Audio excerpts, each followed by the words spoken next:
আমি ওখান থেকে বের হয়ে আমি জানি না যখন আমাকে এতগুলো আমি শুধু দেখতেছিলাম যে আমার গলা এখান থেকে পুরো জ্বলে যাচ্ছিল। আমি তো জানি মরে যাবো, আমি জানি না এখানে আপনাদের সাথে কথা বলবো, আমি সত্যি জানি না।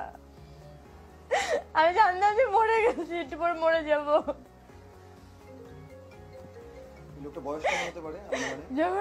ভাই খুঁজে দেখেন না, আমি জানি না।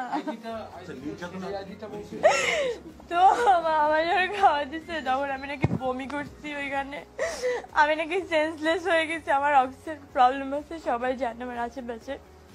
আমার বাসায় ইনস্ট্যান্ট 3টা অক্সিজেন সিলিন্ডার থাকে অনেক আগে থেকে, 3.5 বছর 4 বছর হয়ে গেছে আমার অক্সিজেন হয়। তো তখন নাকি আমি অজ্ঞান হয়ে গেছিলাম। ওয়েটাররা ধরে আমাকে নামাইছে, পুরো সিসি ক্যামেরার রেকর্ড আছে। আমি দেখছি তো যাওয়ার সময় জন্য সিসি ক্যামেরা আছে, আমি দেখে নামছি ভাই। আমি আননোন জায়গায় এভাবে নামতে পারি না, আমি নামছি।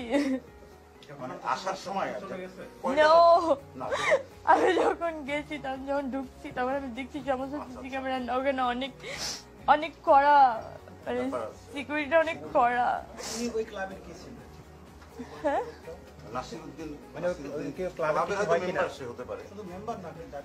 ও এটা উনি বলছে আমি এখানের প্রেসিডেন্ট, এই ক্লাবের প্রেসিডেন্ট। আমি শব্দগুলো বলতে পারছি না ভাইয়া, অকথ্য ভাষা ঠিক জানি বলছে। তোর এখানে এই করবো সেই করবো, দেখি তোদেরকে রাখি। না না না না না, আমরা তো জানতামই না যে কেউ ওখানে থাকবে।